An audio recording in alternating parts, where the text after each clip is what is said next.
This Parsha Podcast is dedicated in loving memory and leilui nishmas, Mindel Bas, Reb Tzvi Hersh, the mother of our dear friend, Dr. Paul Block. Mindel, known as Mili, was a remarkable woman who overcame a very difficult childhood, and she built an incredible legacy, meriting, in fact, to hold her own great-great-grandchildren. Beloved by all who knew her, Mili will be sorely missed. May her soul be elevated in heaven. Before we begin, I have a cute story to say.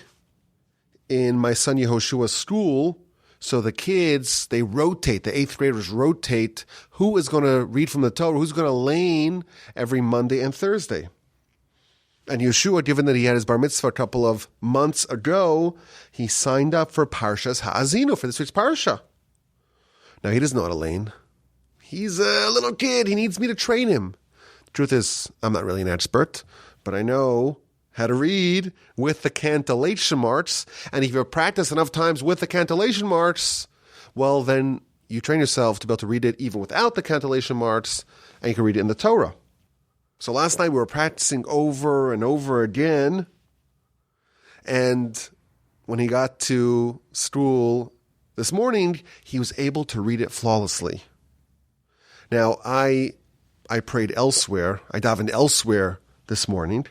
And today something happened that never happened or rarely happened, the almost 23 years since my own bar mitzvah. I could think of perhaps one other time when this happened, there was no one to read from the Torah. Now, typically I'm not the guy, but they started walking around the room. Could you read from the Torah? Could you read from the Torah? And I said, sign me up. Where do I sign? I'm ready to go. Because I had practiced with Yoshua so many times last night. So I figured I'd share that story. We're about to dig into Parsha Haazinu. And I thought it was one of those examples of when the Almighty's, is winking at you. Or maybe there's even a lesson to this. That when you're going to be needed for something, the Almighty will always arm you with the tools to do it. There was going to be no one else at Shachris, at the morning prayers, who knew how to read, and somehow the Almighty worked it that I will be sufficiently trained and ready to go. Cute story I figured I'd share. Of course, we have an absolutely iconic Parsha. The bulk of our Parsha is the Song of Haazinu. This is the third of 3 songs of the Torah. Of course, the song is forward-looking. It looks to the future. It looks at the past. It is predictive of major events and certainly trends of Jewish history, of course, with uncanny accuracy, as the commentaries point out. It talks about Messianic times. It talks about when the Jewish people will be in their land, when they'll be kicked out. The Ramban, in verse 40 of chapter 32, it quotes the Midrash, and he says, this song is so great because it talks about what's happening now, and it talks about the past, and it talks about the future, it talks about this world, and it talks about Olam Haba. So this song really has everything in it. And in fact, there is a tradition that the 613 words of this song correspond to the 613 mitzvahs in the Torah, one for each mitzvah. So, of course, it's an exquisite parsha from beginning to end, very poetic, very flowery. This is an exquisite song. Today I want to focus on the second verse of our parsha. It's a short verse. Ya'arov kamatar likhi. May my teachings, Moshe tells the Jewish people, drip like the rain. May my utterance flow like the dew, like rain showers upon vegetation, like raindrops upon the grass. Again, very flowery, very poetic. He's talking about the 4 types of rain, or he's mentioning 4 types of rain. There's rain, there's dew, there's like stormy rain showers, and there are raindrops. And Moshe's comparing his speech, his words, this song, this Torah, to rain, and specifically to the 4 types of rain. So what does this mean? You open Rashi. Rashi tells you that this is a comparison to Torah. like rain, like this variety of rains, Torah is similar to rain and to the various different types of rain in a whole host of ways. And I was thinking, we're nearing the end of the Torah. We are in the penultimate Parsha, and thus the penultimate episode of this 6th cycle of the Parsha Podcast. I'm pleased that we're gearing up for the 7th cycle. And I thought it would be interesting and certainly helpful to see what we can learn about Torah from this comparison, from the comparison of Torah to rain.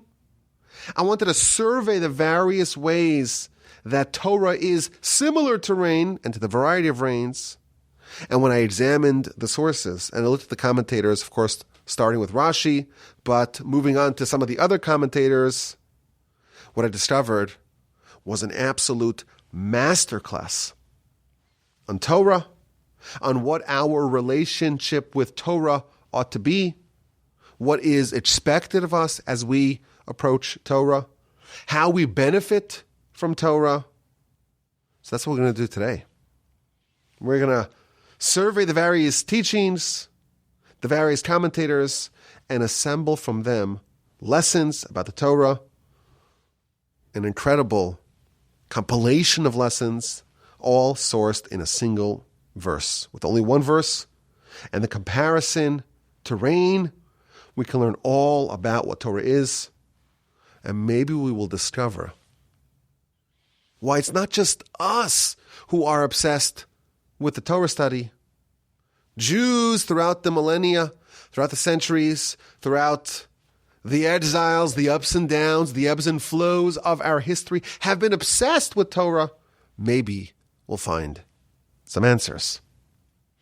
So let's start with Rashi. Rashi tells us Torah is like rain. How so? Torah provides life for the world just as rain provides life for the world. Imagine what the world would look like without rain. It would not be a very pleasant place for a very long time. Rain, of course, is essential not just to drink, but it's also necessary for any food. Absent rain, there's no vegetation. There's no vegetation, there's no food. But I'm carnivorous, I'll just eat steak. Well, where does the steak come from? It ultimately comes from the vegetation. Without rain, without water, we are doomed. Everyone wants to go to a different planet. Everyone wants to check out Mars. The biggest problem you're going to have is there's no water. There's no rain. Our system is so wonderful with the clouds and the evaporation and the precipitation. It's all wonderful. And the rain is so helpful and beneficial. It's so life-giving. If there's a drought, there is death and devastation. And that's Torah, Rashi tells us. Torah is the same thing. It's also critical for the world's survival. The world cannot endure without Torah. This is an amazing idea, Rashi's telling us. The very beginning of our study, we discover something fascinating.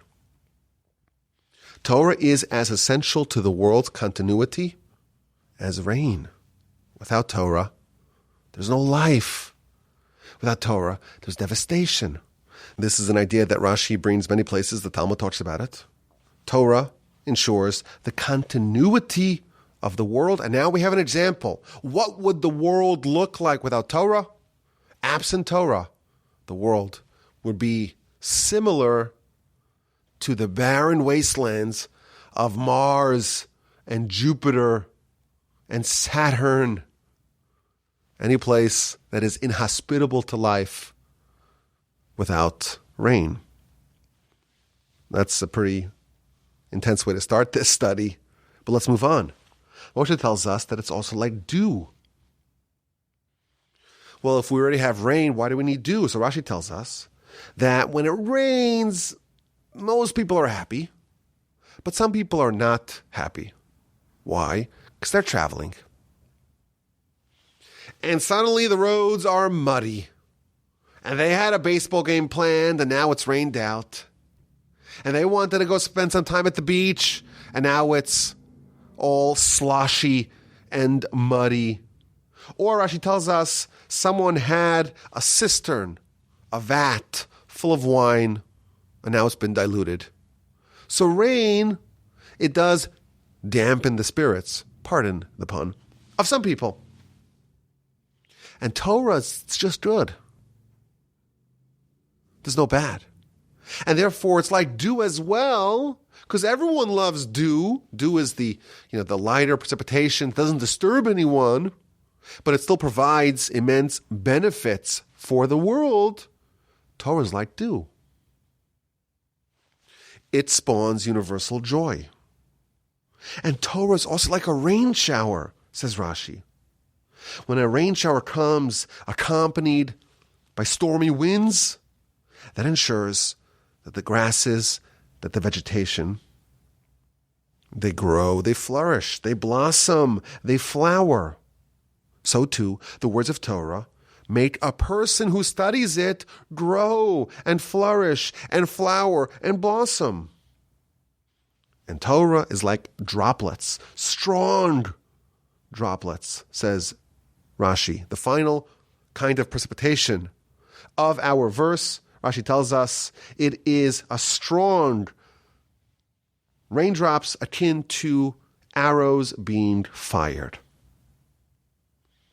Now, unlike the previous three types of precipitation, Rashi doesn't explain the benefit of this kind of rain.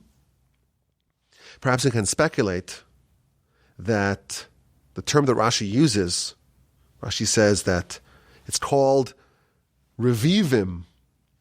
That's the Hebrew name for this kind of rain, because it fires like arrows. Yore kechetz, it fires like arrows. The Talmud uses this term, firing like arrows, without getting too graphic, to describe fertility. So perhaps what Rashi is hinting to over here is that the fourth element, the fourth component, the fourth similarity that Torah has with rain, this particular type of rain that fires like arrows, perhaps is that it unlocks creativity. It enables us to have vitality and continuity. There is a precedent for this idea. Torah, we're told in our sages, the words of our sages, Torah is the only way to create something new that did not exist in this world previously. Torah is a way, we read, to create new worlds, new vistas, and new frontiers. We did a podcast on this on one of my other channels many years ago. I don't know, maybe like 7 or 8 years ago. But maybe that's what Rashi's hinting to over here, the fourth quality of Torah, and the way it's similar to this particular type of rain, and that is that it unlocks creativity. The ability to make up something new is fostered, is bolstered by Torah.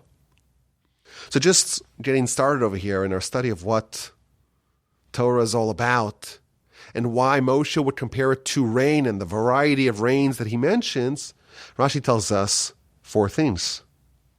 It'll give us life, like rain. It'll bring us joy, joy for everyone, universal joy, like dew. It brings growth, like storm winds and stormy winds that accompany rain, and it will unlock creativity. We benefit greatly from Torah. It benefits us. It benefits the world. It brings about wisdom and joy and growth and creativity. Where do we sign? How do I subscribe to the Parsha Podcast? How do I make sure that I don't miss an episode? Not in this cycle and not in the upcoming one. There's something here for everyone. And that's just Rashi. The Baal HaTurim points out that we find 4, the number 4 associated with Torah elsewhere. We have 4 different types of rain, and that's hinting to, says the Baal HaTurim, to the fact that every time you study Torah, you have to study it 4 times. And he quotes the Talmud in the book of Eruvin on page 54b. The Talmud tells us that that is how Torah was initially studied. Moshe would study it from God and would teach it to Aaron. And then Aaron's 2 sons would come in, and Moshe would teach it to Aaron and Aaron's 2 sons. And the elders would come in, and Moshe would teach it to Aaron, Aaron's 2 sons, and the elders. And then all the rest of the Jewish people would come in, and Moshe would teach it a 4th time to Aaron, to Aaron's 2 sons, to the elders, and to the whole nation. And then Moshe would leave, and Aaron would teach it. And this would be a 4th time for Aaron's children. And then he would leave. And then the children of Aaron would teach it. And then the elders would teach it as well. Concludes the Talmud, everyone would hear it 4 times. Says the Talmud, from this we learn that when you teach a student, you have to teach a student a matter of Torah 4 times. If Aaron, who's studying under the tutelage of Moshe,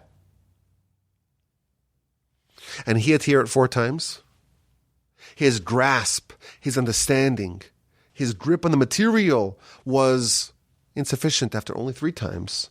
Certainly us simpletons, studying from other simpletons, not from Moshe, we need to hear everything 4 times. I remember hearing in yeshiva that if you look at the standard edition of the Talmud, the lines of Rashi and Tosafos on the margins, they always start with 4 lines on top. And that's hinting, I was told, that we have to read everything 4 times before moving on. Rabbi Weinberg of blessed memory used to say that this mimics the growth of a seed. You plow it, that's 1. You plant it, that's 2. You harvest it, that's 3. And you consume it. You digest it. You absorb the message, that is 4. For us to truly assimilate the messages of Torah within us, we have to study it a minimum of 4 times. And that is hinted to, says the Baal Turim, in the 4 types of rain featured in our verse used to describe Torah. One of the other commentators points to something really interesting. Rain, of course, is necessary. You want to plant, you want something to grow, you want to have some yield in your field, you need rain. But it rains, and there's no benefit. You don't see anything for all that rain. If the field is plowed, and the seeds are planted, and it rains, the next day you go out in the field, and it's identical. There's no change. The impact of the rain is totally imperceptible. And that's because, he tells us, because the benefits of rain are delayed. You only see them much later. Yes, there is change, but the change happens on the subterranean level. And Torah is like that as well. You study Torah, and you were promised. Rashi tells us it'll bring you joy and wisdom and life. Oh, you're about to absorb the Almighty's wisdom, and you'll be elevated. You'll become like an angel, and your life will be forever changed. We are promised a lot when we start to study. And we go study. And we put in an hour, 2 hours, a week, a month. And the change really is not perceptible. And why? Because it's like rain. You want to build a big tree? A sequoia tree? an oak tree, a cedar of Lebanon. There's a lot of rain that has to go into that, and a lot of time and patience. Torah is like rain. The impacts take some time before they surface. I think this is very comforting to remember. We may feel frustrated at the lack of any appreciable change. Now we know the reason why. There is change. There is dynamic altering of who we are when we study Torah. But at the beginning, like rain, it's all happening beneath the surface. Eventually, it will bubble forth. Eventually, it will blossom. Eventually, it will arrive at the surface. I have the great privilege of studying Talmud with my son, my aforementioned son, Yehoshua, on nights that I don't have any classes, no podcasts to record, no study partners. We try to study every night. And a couple of weeks ago, we encountered a very interesting teaching in the Talmud. This is the book of Ta'anit, or Tainus, as they say, page 4a.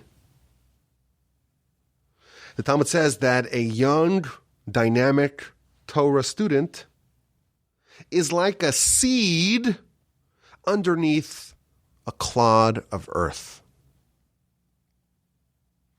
Once it sprouts, once it blossoms, it continues to blossom.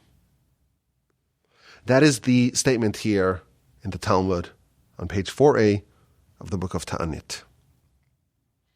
And Rashi explains that once it begins to grow and flourish and blossom, it just keeps on going. And when I read this comment in the Chestuni, now maybe there's an explanation. We grow in a way similar to vegetation. Man is like the tree of the field, the verse tells us. Torah is like the rain. The impacts of the rain, they take some time to appear. And when the growth is subterranean, it can be kind of frustrating. You can feel perhaps that this is futile. And there's a risk of this young, dynamic Torah scholar to say, I'm not interested. I'm opting out. This is so hard and I see no difference.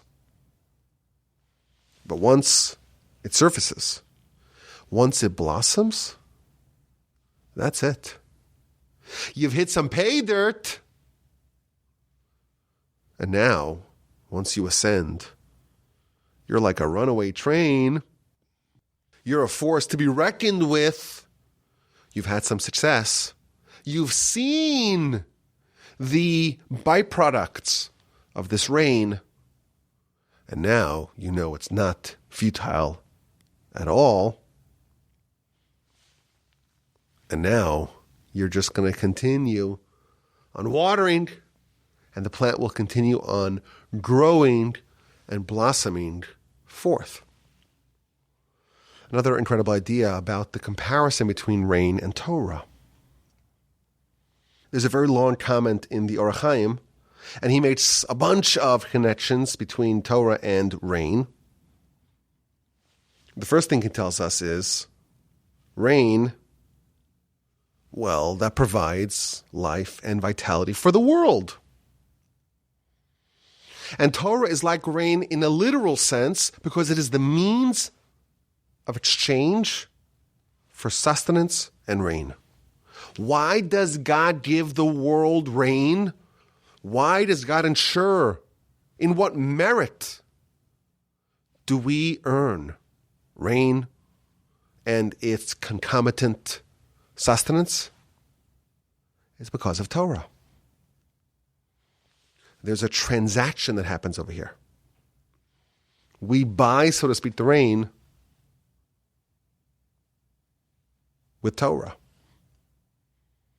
And if there is no flower, if there is no rain, if we don't have any sustenance, the answer to why we're in that situation is because there's no Torah.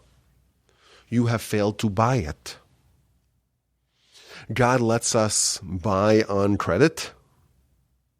So sometimes even without us paying, so to speak, for rain and grain and flour, we'll get some of it. But really, without Torah, the Almighty doesn't desire, so to speak, to give us rain, and by extension, food. That's the first thing he tells us about the connection between Torah and rain. And the overcame tells us something else. In the latter half of the verse, it talks about different kinds of grasses. There is thin grass, and then there's thicker vegetation. And there's also different kinds of rain. There's a thin rain droplet versus a thicker, more intense torrential rain. And he says something really interesting. The verse pairs a big rain with a big vegetation, a recipient of that rain. And on the lower half of the scale, on the other end of the spectrum, it pairs a very thin rain, a small droplet, with thin grass. And he tells us that the Almighty expects every person to study whatever is commensurate to their ability. And thus, if someone is stronger and more robust and more capable, and they're like a thick vegetation, then the amount of rain that showers upon them, the amount of Torah that they are expected to study, is pretty high.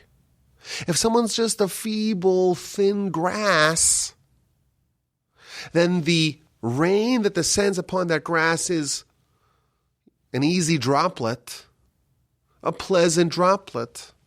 If someone is not as capable, if someone does not have the same ability, then what is expected of them is commensurately less. The demands that the Almighty places upon a person to study are commensurate to their ability. And he quotes a scary midrash. The midrash says that when someone dies and they are summoned before the heavenly tribunal, one of the questions that they're going to ask is, well, did he study Torah? And when someone says, well, I did, I studied Scripture, then they're going to tell that person, well, why didn't you study Mishnah? And if someone says I did Scripture and Mishnah, they will say to them, why didn't you study Talmud? And so on. If someone studied some Talmud, then they'll say, well, why didn't you study more Talmud? If someone studied all of Talmud, they'll move on to the next subject, and the next subject, and the next subject. They're always pushing them a little bit beyond what they have accomplished. But if someone studied just Scripture, they will not ask that person, well, why didn't you study the most advanced, esoteric, arcane parts of the Kabbalistic literature? That's beyond them. The stronger rain is on the stronger and more robust vegetation. The lighter, more pleasant rain is on the weaker, more feeble grasses. If you can do more, it is incumbent upon you to do more. No one is expected to do more than they can. And that's another lesson we learn from this comparison of rain, the variety of rains on the variety of recipients of those rain. The more you can handle, the more you are expected to do. And finally, the Talmud makes a lesson of its own from this comparison of Torah to rain. The Talmud says that if someone is a fitting Torah scholar, they are righteous. They are pious. They're good. They have refined character.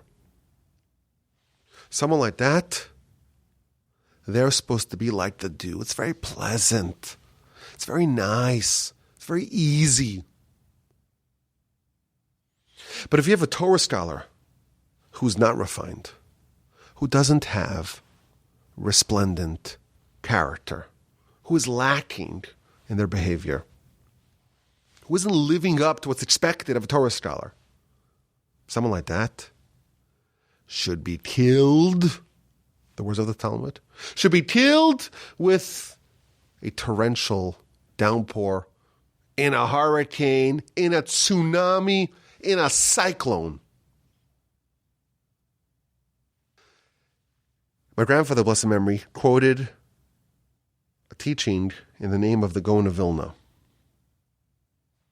What does it mean that if someone studies Torah, it's actually, in one version of this, the way the Talmud describes it, this is from the book of Tainus, page 7a. In one variety of studying, the rain should be harmful and result in their death. So the Gaon of Vilna is quoted to say that Torah is actually a double-edged sword. And he offers sources that compare Torah to a sword, to fire, and to water. In the hands of a skillful swordsman, a sword can be helpful. In an unskilled individual, it could be deadly. Torah is like a sword. Torah is like a fire. Fire can upgrade things.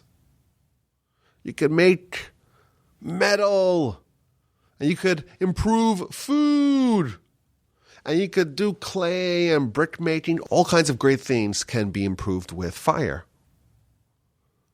But it could also be deadly. It could also be destructive. Torah is like fire.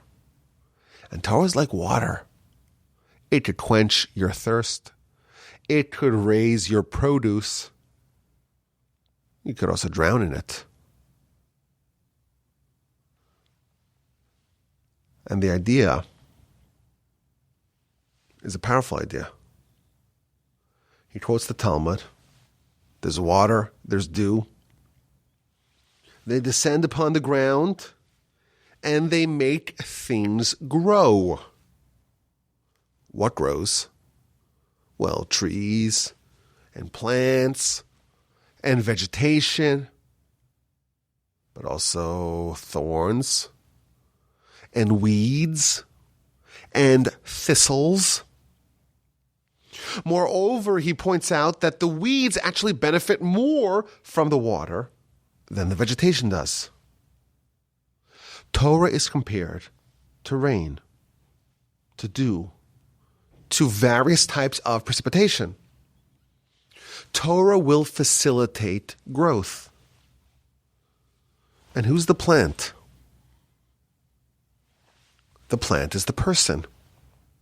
If the person is a weed, if he is chock full of bad character, hubris, arrogance, anger, impatience, a feeling of superiority over other people,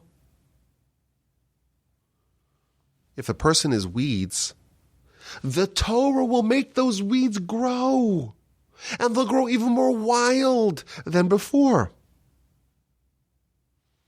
Torah will actually be harmful for someone who is corrupt. This is a very interesting and novel discovery.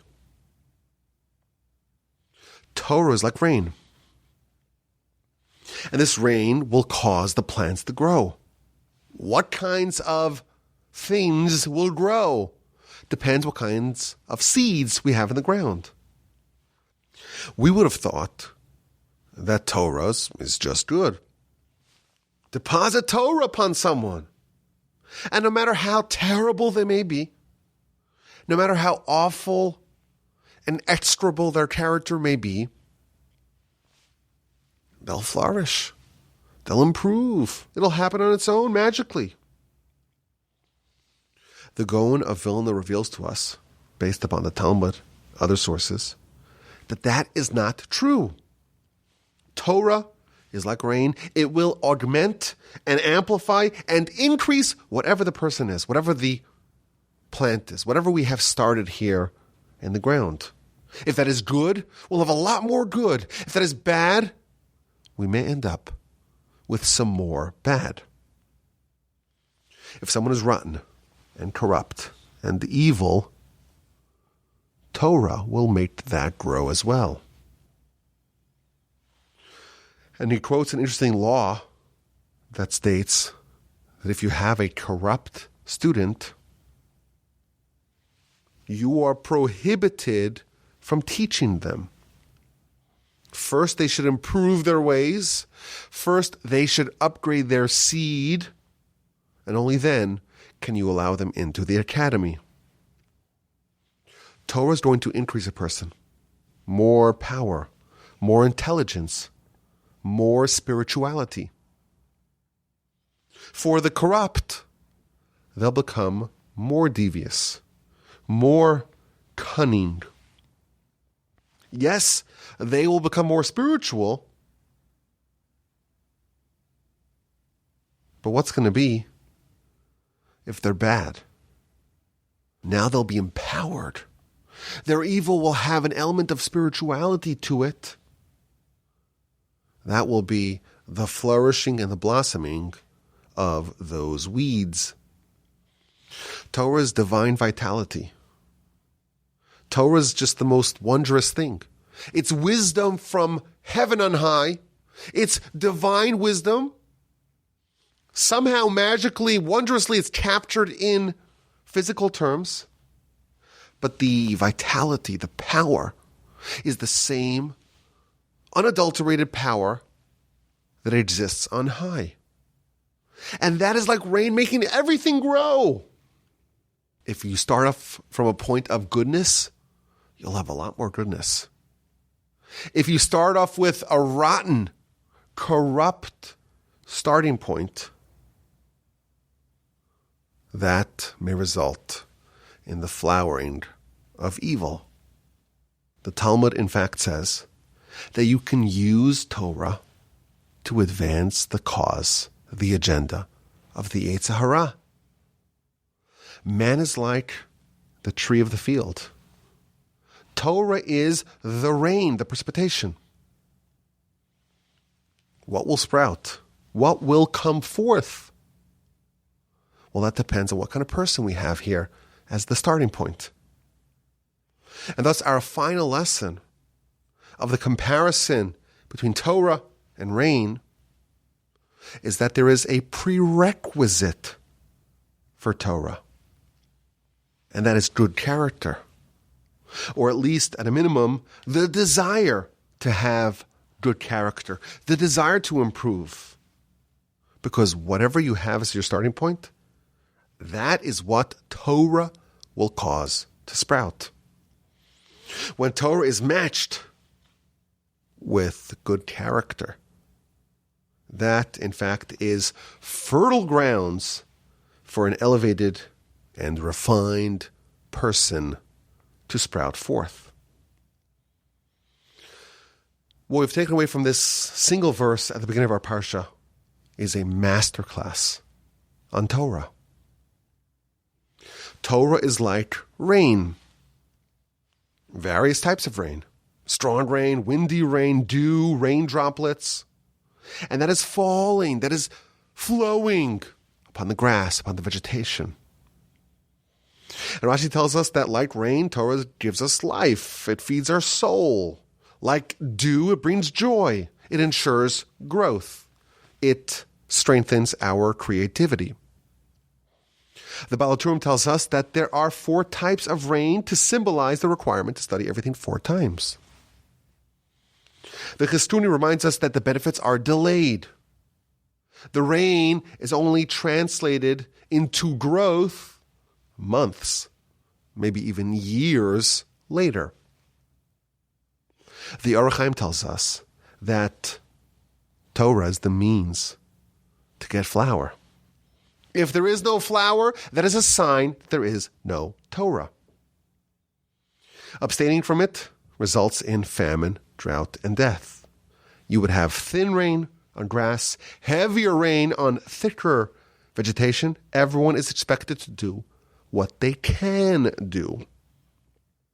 And finally, we learned a radical idea that Torah is rain, but we get to choose what is going to grow. We have to show up with a kernel that has the desire to sprout into something more elevated, more refined, and thereby we can reap the benefits of Torah for eternity. I think this is a fitting study as we end, or we near the end, of the 6th year of the Parsha Podcast, and we get ready for year 7, please God. Torah is like rain. May we all merit to soak it all up, to soak it all in, and be elevated as a result. Let's get to this week's exquisite insight, and this comes from verse 4 of our Parsha. Hatzur tamim pa'alo, the rock, God, whose deeds are perfect. Ki chol drochav mishpat, all his ways are just. Kelimun avein avel, he is a faithful God, a trustworthy God. And there's no falsehood, there's no iniquity. Tzaddik v'yashar hu, he is a tzaddik, he is righteous, and he is upright. The verse tells us that God is kel emunah, a God of emunah. Emunah we translate typically as faith. A faithful God. Usually it's the believers. It's the populace that have faith. What does it mean that God is a God of faith? So Rashi tells us that this refers to God giving reward for the tzaddikim, for the righteous, for the righteousness in Olam Haba. And even though God delays their reward, we don't see the reward of the righteous in this world. In the end, he will provide faith for his words. We don't see the reward in this world, but he is a God of faith. He is someone that we can rely on. He is someone who is faithful. So here's the insight. I don't know if this qualifies as exquisite. You'll have to tell me if this qualifies as exquisite, but this is something that certainly came at an exquisite time. This was actually during the Rosh Hashanah davening, during the prayer on Rosh Hashanah, during the repetition of the Amidah, the Chazaras Hashatz, that I was fortunate enough to lead in our shul. In the second prayer, we say, Mechalkel Chaim Bechesed. God sustains life with kindness. He revives the dead with great mercy. He supports those who are falling. He heals the sick. He releases the captured, the incarcerated. And then we have a puzzling statement that we say about God that I never really understood what it meant. Umekayem emunaso lishenei ofar. And he fulfills his emunah, his faith, to those that sleep in the ground. God upholds his emunah to those who sleep in the dust. The word that appears in our parsha, Kael emunah, a God of emunah, it's the same word that we say in the Amidah every day, 3 times, 4 times on Shabbat and festivals, 5 times on Yom Kippur, we say that God fulfills his emunah to those who sleep in the dust. What does that mean? Perhaps this is what it means. Once someone has crossed over to the other side, once they are no longer in this world, once they no longer sleep in their bed, they sleep in the dust, then, in fact, they're able to witness God's faith in action. They're able to see, in fact, how God rewards those who listen to him. Is it exquisite? I don't know, but once it popped into my head. On Rosh Hashanah, on that most exquisite and auspicious day, I figured I filed it away. I said, this is going to be the exquisite insight. And if people don't like it, they'll have to forgive me. This is the season of forgiveness, after all. They'll have to forgive me because I thought it was really interesting to think, what does it mean that God fulfills, he upholds his faith to those who sleep in the ground? Maybe it's the same idea featured in our verse that talks about the God of Emunah. I thank you for listening. I appreciate your listenership throughout year 6 of the Parsha Podcast. We have one more episode to go. I'm really excited. It's a tremendous accomplishment. All of us. What an incredible achievement. We're near the end. We thank the Almighty for all the success of studying the Torah and the Parsha week after week hitherto, and we pray that this will continue. Have an incredible rest of your day. A fantastic, uplifting, enriching, deeply meaningful Shabbos upcoming. An incredible festival of Sukkot, of course. And please God, we will talk again really soon from the Torch Center in Houston, Texas. The email address is rabbiwalby@gmail.com.